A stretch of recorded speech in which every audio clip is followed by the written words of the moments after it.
Today on The Adotit Show, while AdTech was busy perfecting the art of the conference keynote, one guy was quietly building a programmatic empire across 83 countries. No VC money, no hype cycle, just results.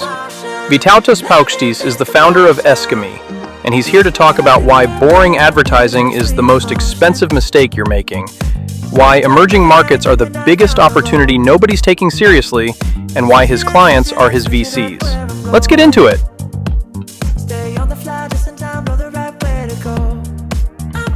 I'm Pesach Latin. This is the Adotit Show, where we strip off the varnish of ad tech narratives and see what's actually holding the thing together.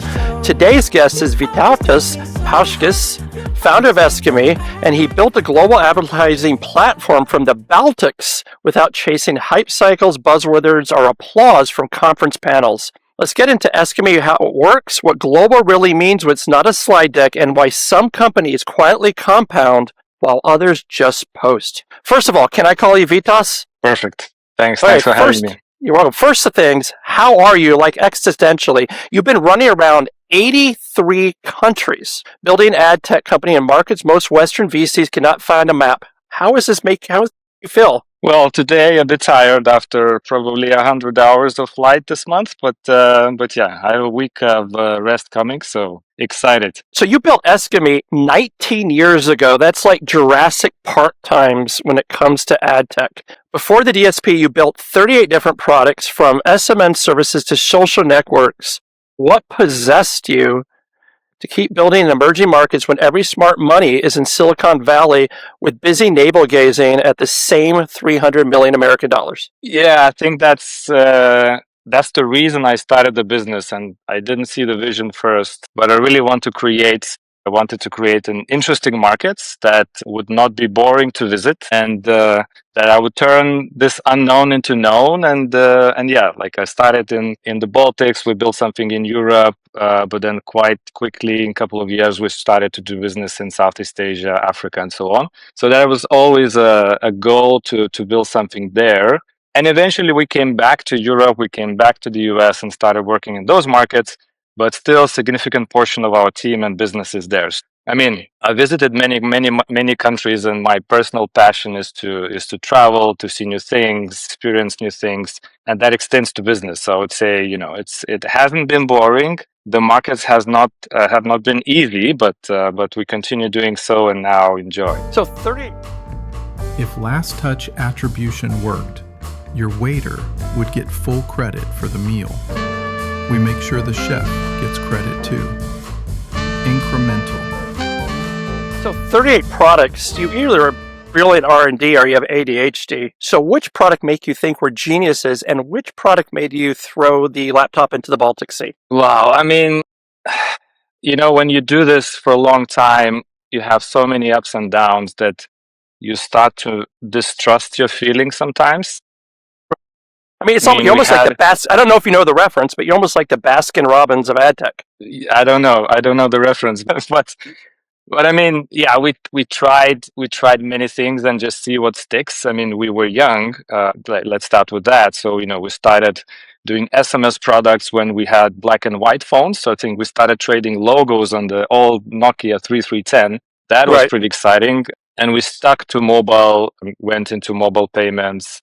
And then experimented with mobile site creation and a lot of different things. I think every time, and some of them were successful, but a lot of times you will see the first hype of the product and you'll say, amazing, we're going to buy Ferraris. But that didn't come only after, this came only after probably like try number 15 or 20 when we started to gain experience and do something important. So yeah, we had a social network which was used by 30 million people in the world, mostly in the Africa and Southeast Asian markets. And this is where historically we kind of went and started doing serious things like building offices or hiring teams. So I think, this probably product which was most exciting, but most hard, because managing social media businesses is extremely hard. And then being young and naive and thinking that you're going to win against Facebook, that experience still haunts me. So this is what I'm really curious about. You said in your notes that digital is growing 2 times faster in these markets in the US or Western Europe. but faster growth on a smaller base is still smaller. When does the emerging market opportunity become undeniable for the serious money folks? Or do you secretly love being the only one at the party? I mean, we chose it historically because we already had other businesses and we had a big publisher. So we then chose, seeing that we cannot get on it, when we realized that we're not going to win the war against Facebook, then we decided to invest in something else. And ad tech was a very close idea back then. So we were first. We captured a lot of market, and that was the reason to stay. As if you take a single market, Indonesia or Turkey or South Africa or Kenya, I show that Indonesia is set 270 plus million people. Yeah. I mean, Nigeria is 200 million. So, that's another reason. US is 300 million. The rest of the billions of the world live there, right? So if we're talking about impact, building products that are reaching a lot of people, I think that's another reason. But talking about money, when you start in a market which is already very competitive and plenty of big players, entering the US was just stupid back then when we were building a DSP. So it was the right strategic move for us to capture a much larger market share in those markets. Today, that probably would be a different situation, whether I would do this or not. And today our strategy is a bit different, but yeah, I think back then it was the right call, and we captured market share when we couldn't with the resources that we had back then 15 years ago in the US or UK. So imagine this, as 2030, emerging markets have flipped the script and now represent 70% of the global ad spend. The Trade Desk is desperately trying to open offices in Lagos and Jakarta. What does Eskimi look like in that world? Are you the new Google? Well, I think the first mover advantage gave us the opportunity. We have the relationships. We know what those markets are about. And I would say, yes, a lot of the global players would feel desperation because of the complexity is just vast. I mean, knowing what we'd have to go through in each country when we enter is just, there's a lot of things. And I mean, our company DNA is ready to figure out all those problems fast. But yeah, you have to have this belief that it's a solvable complexity, So yeah, I think it's, I mean, if what you're saying ever happens, I would be very happy. I mean, something close to it, looking at Gen Z and young population and spending growth is happening, not to the 70% of scale, but in general. Right. So according to this, my notes, Africa will have the world's youngest population by 2030. What do you have to say to that? I mean, how is that going to affect the difference between the US, let's say Africa? I mean, the spending power will still be less, but it will be much more than it's today, right? So the growth today in digital our economies are coming from obviously population growth, usage, the shift from traditional to digital, which is still happening there and no longer happens in the Western world. And then a lot of digital and native businesses are being grown there and born there, starting from fintech to many other things, right? So these markets have definitely a lot of potential, not without the risks, but yeah, I agree. So when you look at the ad tech map in the future, where does Eskimi fit in? Are you going to be the Columbus of programmatic advertising? Are you more comfortable being the best kept secret the industry refuses to learn from? So looking at the future, we definitely still had to adapt, right? So we want to capture markets where we are the preferred DSP. However, globally, we'll never win the DSP war. We recognize that. So that's why we really listen to the clients and to the changing market, and we changed the model a bit, right? So we have still a lot of clients using our DSP, but we became, with everything new that we've created, contextual, creative, and any other add-ons that we would place on our DSP, we actually made it DSP agnostic, right? So you can activate it on any DSP, you can activate it on the SSP. So this allows the agencies that are more global, or the markets that we're currently entering in Europe, that already have their stack, is to activate stuff that we have as added values on top of their stack. So I think this kind of allows us to play two strategies, still be the DSP of choice in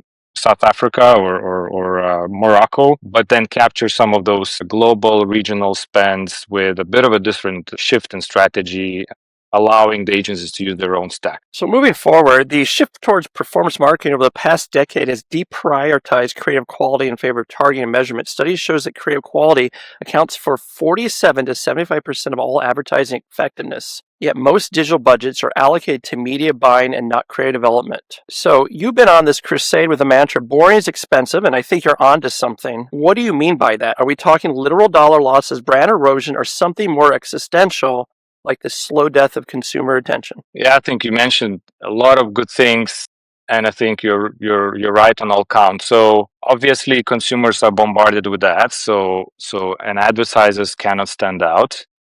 Is it 50% or 70%? We have research saying that 70% of the ads are viewable, the metric that we all use, but are not seen. So attention is not there. But viewable means 50% of pixels for 1 second.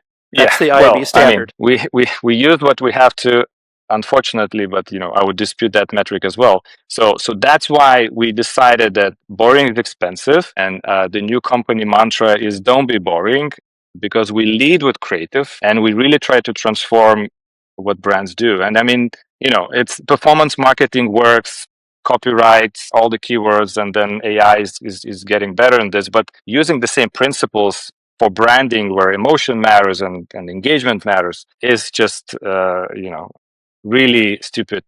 And unfortunately, we see this every day, and that's what we work with. So can you give me a before and after, a campaign where you saw a brand transform from forgettable background noise to actually stopping thumbs mid-scroll? What changed?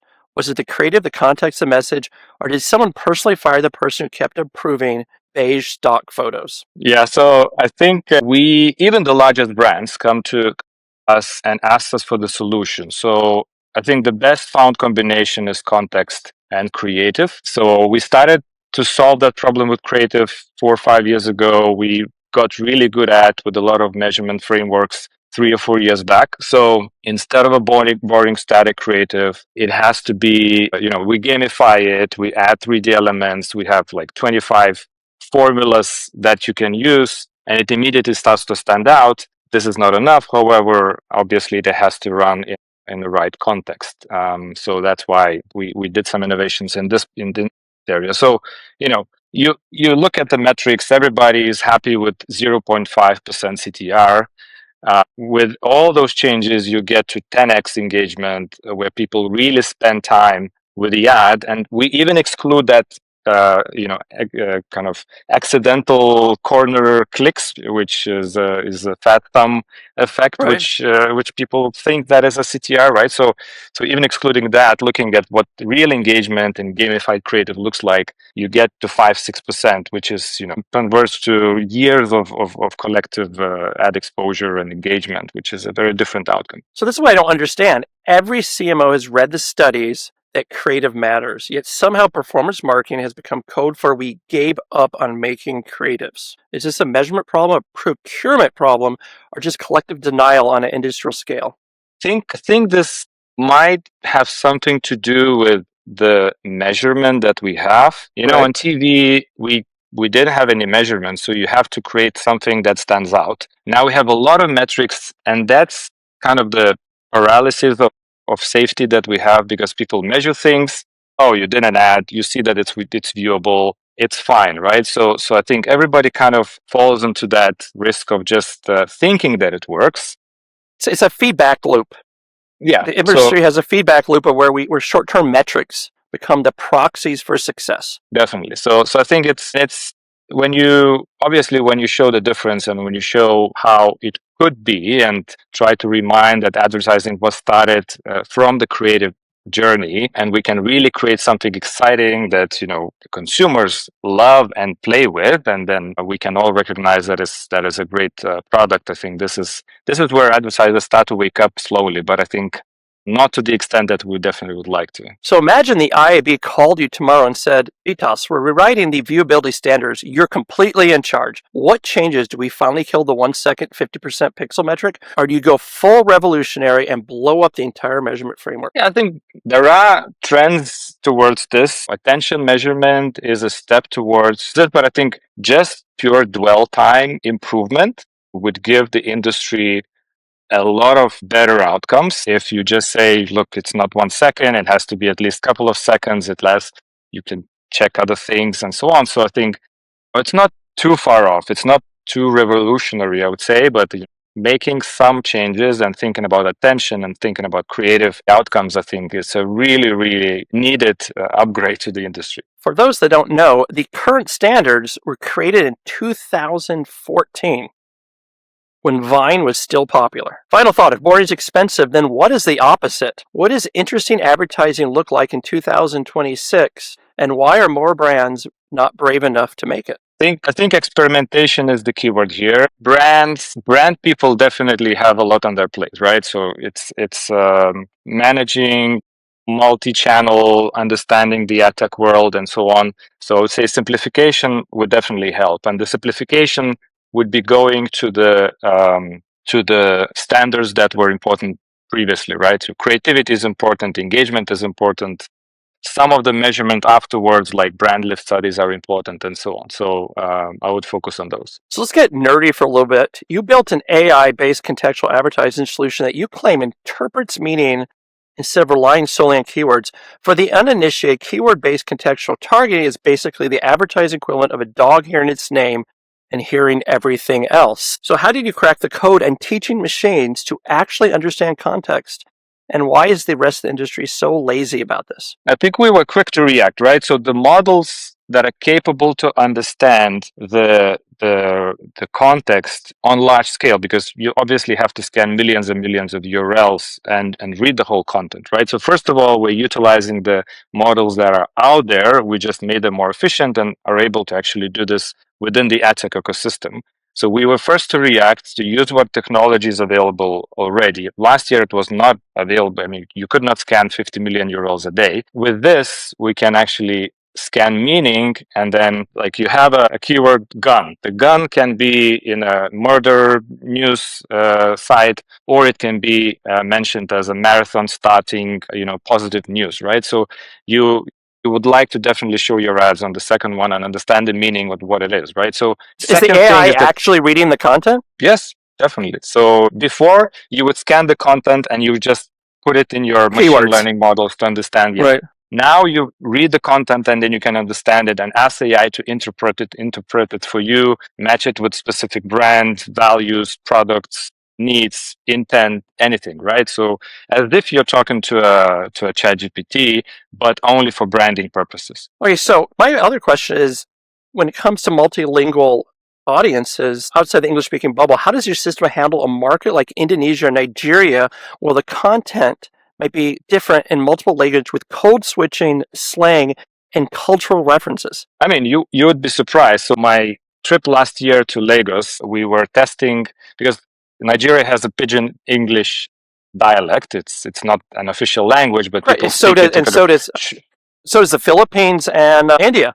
They have Taglish. Yeah, and you can speak to a ChatGPT in Pidgin English. It's so funny, and people locally were surprised, right? So I think these large language models are already capable of all languages. The question is obviously how do you train them and for them to understand the branding language, what different brands stand for, and how do you connect that to a prompt-based contextual content strategy. So I think the technologies are there. We just need to adjust them to the tech needs, and the foundations are there. That's what I mean. So with the death of third-party cookies, everyone's scrambling for alternatives. Do you actually see a genuine strategic shift towards contextual? I think we saw two waves, or I think we're going to see two waves. So the first wave was when Google scared everyone and everybody started to panic and invest in other solutions. I would say today is the way where we're doing it a bit more deliberately, where we are definitely using cookies where they provide value. And I think contextual and the old ways of targeting, behavioral ways of targeting are definitely complementary. A lot of the models are being trained on cookies and so on. So I think they're going to stay. But obviously, in some markets, 60-70% of content cannot be, or users cannot use cookies, or they opt out and so on. So the privacy is also important. So I'd say they will complement each other until cookies disappear. But contextual, with all the advancements, maybe then video contextual and understanding more content items, will definitely prevail. If contextual really is the future, what is one thing advertisers are getting wrong? I think contextual solves multiple problems at once. What I mean by this is that you can use brand safety and behavioral and contextual, but if you use the advanced contextual where you understand really the meaning, the emotion, the sentiment, the content, it becomes your content strategy rather than using multiple tools. This is the shortcut to solving all those problems. So moving on, global advertising campaigns fail when exported without cultural adaptations. Classic examples includes KFC's finger looking good, translated to Chinese to eating your fingers off, and Pepsi's bring you back to life became bring your ancestors back from the dead. Beyond translation, cultural norms around humor, aesthetics, celebrity, and even color symbolism vary dramatically. When you say different media landscapes, cultural norms, aesthetic standards, a sense of humor, and digital habits, that's a lot of variables. Can you rank them? What's the biggest pitfall that you see brands falling into? Yeah, I think the basic one is first localization with the local meaning understanding, where you don't have local people usually. I think Right. that's probably the number one where people just trip because they simplify the thinking that we launch in Europe, it's only a couple of tens of different markets, it should be easy. So I would say this is probably the first one. Yeah, the second one, at least what we experienced, I mean, when we were launching first campaigns in India, the team was trying to create dynamic ads for cricket, and nobody knew how cricket is played. So I remember team is spending weeks and understand it's a complicated game. You know, I could not even repeat it now how to play it, although our teams actually do quite often. So I'd say, understanding local meaning and I honestly question any sport that you wear a sweater in. well, and in places where it's actually quite hot. So yeah, it's Like Jakarta. It's interesting. Yeah, true. So yeah, I think that's the example that we suffered from. I mean, we avoided a lot of those things because we usually try to have local people on the ground that kind of interpret this thing, and then they tell us that we're stupid in some cases. But yeah, some of those which relates to sport or cultural norms definitely are very important. Yeah, sure. One of those funnier examples was Gerber used the same baby face packaging in Africa, where in Africa they put what's on the product, in the product on it. So people thought that, unfortunately, there were babies inside the food. Yeah, definitely. Good examples. Do you think this knowledge is it's a knowledge problem or a structural problem? Do brands genuinely not understand that markets are different? Sometimes they don't listen to the local teams. I mean, we see this pushback from some of the clients that we have, and then they also complain that, look, we have this structure, we have these processes, we cannot do anything. And we see that as wrong, but sometimes we cannot do anything. So partly it's structural. Sometimes happen large corporates. I think it's understandable, but yeah. So is there anything the West actually does better? Are we in full emperor has no clothes territory where the only thing American ad tech has going for it is money and arrogance? We're giving you a chance to be generous here, or not. Your call. I mean, definitely US has much more talent technologically and understanding how to build tech that will anyway be used in the world, right? Setting standards and so on. Adapting these technologies to the markets to not to 70% quality, but to 100% quality. That's probably the piece that is missing. But yeah, I think there's little number of companies that really succeeded to become global when first launching in their local markets. I think that's the trick, because you kind of get consumed by all the problems that you see in different local markets. You cannot build like a large global product in all the areas, not necessarily ad tech. Okay, Vytas, here's something that stood out to me. When I asked you in the pre-questions what your Yoda was, the person who taught you the arts of marketing advertising, you didn't name a legendary CMO or professor at Kellogg or a book by Ogilvy. You said it was the client. That's either profoundly humble or a clever way to avoid name dropping, but I suspect it's actually a philosophy.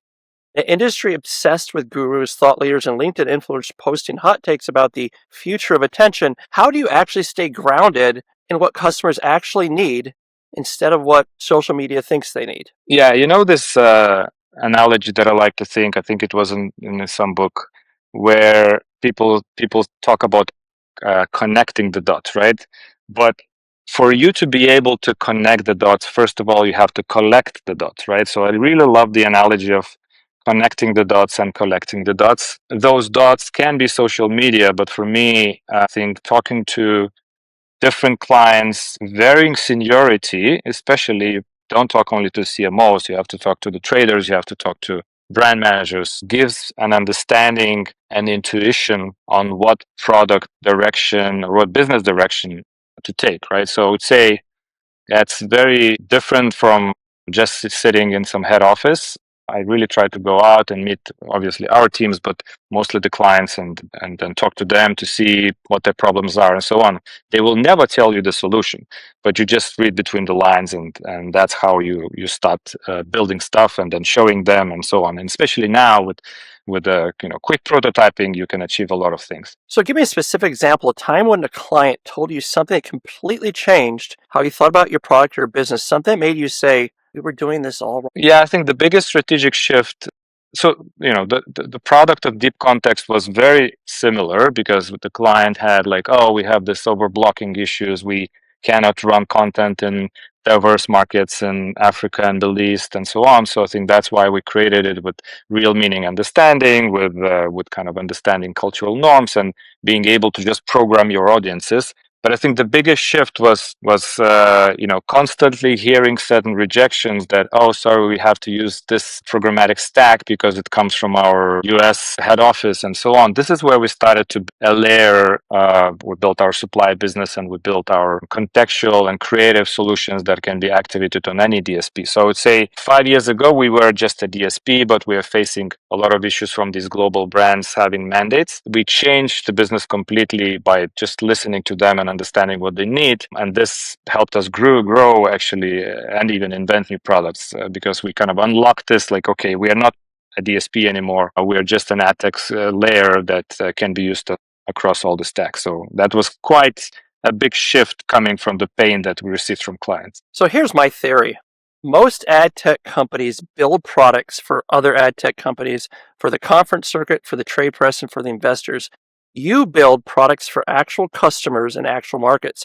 Is this a conscious choice, or do you think it happened because you're so far away from San Francisco and can't get affected by the hype? Yeah, I think, some companies do product presentations for investors, and that's how it starts. And obviously, then you have to put all the fashion and current hot topics in it because otherwise you are not investable. We have always been profitable, and our clients are our VCs. So if our clients are our VCs, we have to listen to them and we have to build products for them. And obviously, you have to understand different needs and different clients, and that becomes complex. But that was just our journey to build a sustainable business. We didn't have any other choice.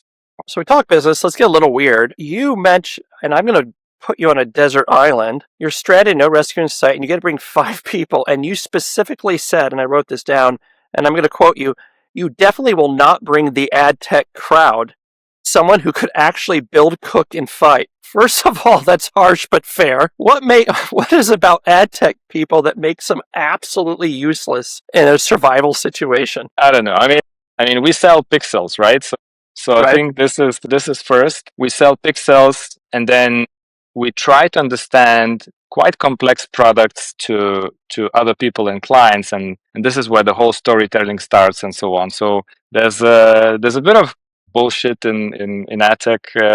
So I would say, we don't really build furniture or do something physical in the world. So definitely those skills are not very useful in the desert island. They might start optimizing fire starting for viewability metrics or something. So let's build a survival team properly. You said someone who can build, cook, and fight. Is that one person? Is like a Navy SEAL chef contractor? Are we talking specialists? Who is your ideal 5-person roster? Names optional, but skill sets are mandatory. Well, this is probably one of the hardest questions that you ask, actually. So it's And you can't just say 5 versions of Bear Grylls. yeah. I mean, I would go with my team because when I thought about it, so our CCO actually fights, our CPO, the product person, actually cooks well, Right. and then I do not know the hidden skills of my rest of the team, but at least we'll survive without tension because we have experienced a lot of ups and downs together. So I'll try to dodge your question a bit, but yeah, these two examples maybe help. So is there anyone from your actual life, family, friends, or random acquaintances who you would definitely make the cut? Well, I mean, responding this with family would be boring. So my father taught me a lot of things, travel including. So he's a pretty practical man in surviving in different situations. So So here's what I'm really asking. What does survival require that modern professional life doesn't? You built a company, traveled 83 countries, navigated emerging markets, but a desert island strips all that away. What skills do you have that would actually keep you alive? And what skills do you think would kill you? I think risk or high tolerance to risk would definitely kill me on the desert island. And Right. figuring things out would keep me alive. So I don't know which is a stronger skill, so we need to test that. Okay, a little curveball. One person ad tech who's well known has to be on the island. You don't have a choice. Who do you pick and why? I mean, who's the engineer of the world? I mean, I know you hate Elon Musk, but if we can put him in a list because Is of he X ad tech? ownership, well, I mean, he owns X, ads are there, so probably we can do that. I mean, we will build a rocket at least. And he probably has a way escape to get off the island. No one's going to leave him there. Definitely. Yeah, definitely. That's a cheat answering. You're rescued after 1 year. You come back and find that ad tech has completely changed your absence, new players, new technology, new everything. What would surprise you most? What's the difference, or what is exactly the same? Well, I think a year from now, it would surprise me, although the only thing that the advertising talks about now is agentic. But it will still surprise me when I return back in a year that ads are being actually bought by agents and without humans in the loop. So I think the complexities are still too complex to actually be solved. So humans are still there. So the final stretch, we've covered the business, the philosophy, hypothetical apocalypse. Now let's talk about you. You're a father of two, a cycling enthusiast, and someone who, again, visited 83 countries, which is still amazing to me. You also said if you could have one superpower, you'd want to pause time, which is either the answer of a very busy entrepreneur or you're a secret supervillain. Let's start there. Why pause time? What would you do in those moments that you can't do when the clock is running? Well, today it's extremely useful, right? So either you want to escape or take a pause from, I don't know, 30 meetings in a week in CES, or you just want to rest. I would say, I don't know, this stuck with me with quite early on, but I think, productivity hack, doing more while quiet, and the rest hack, just to escape busy times. I would say that's the reason if I had to think about it and give an explanation. What about something that's not business related, a personal moment, like with your kids, something while cycling, something where you thought to yourself, I want this to last forever? Yeah, that was a good question to reflect. Actually, I would like to experience more moments of positive surprise when, an experience, a moment, or something surprises you genuinely, because I think the older you get, the less things surprise you. So, and those rare moments are actually that I really cherish quite a lot. So you've been to 83 countries, which might actually be more than me.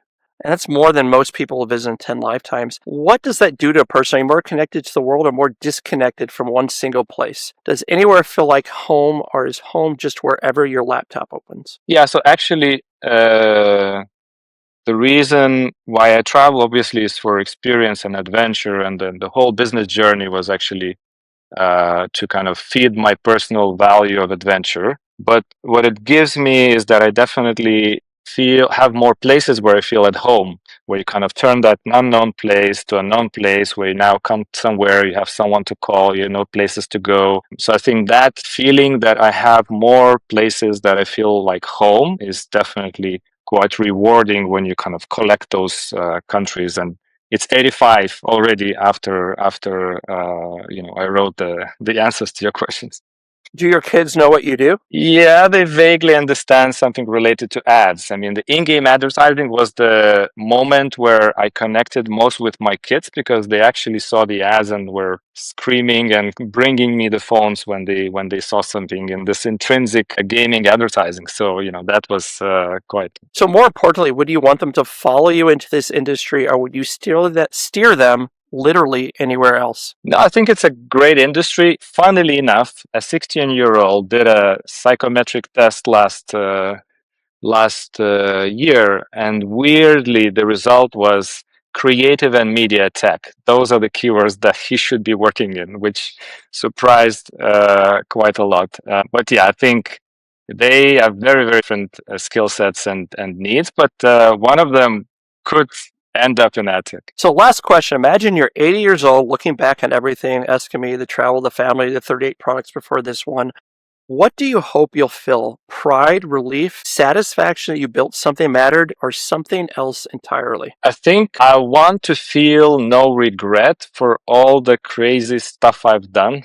So that's the philosophy I carry. It's better to do something rather than regret later on to not doing something. Sometimes that fuels some spontaneous decisions, but I think, when I reflect on this question, I think that's what I would like to feel. Then at the end of the show, we make everyone dance. Without the music. That's a wrap on today's show. We talked about building an empire across 83 countries without a single VC dollar, why boring advertising is quietly bankrupting your brand, and why the biggest opportunity in ad tech is the one everyone's too lazy to get on a plane for. A thank you to our sponsors, Troutman Amin LLP, the legal minds keeping ad tech on the right side of chaos, which in this industry is basically a full-time emergency service, and Incremental.com, because lift beats vibes and proof beats promises. As always, stay bold, stay curious, and know more than you did yesterday.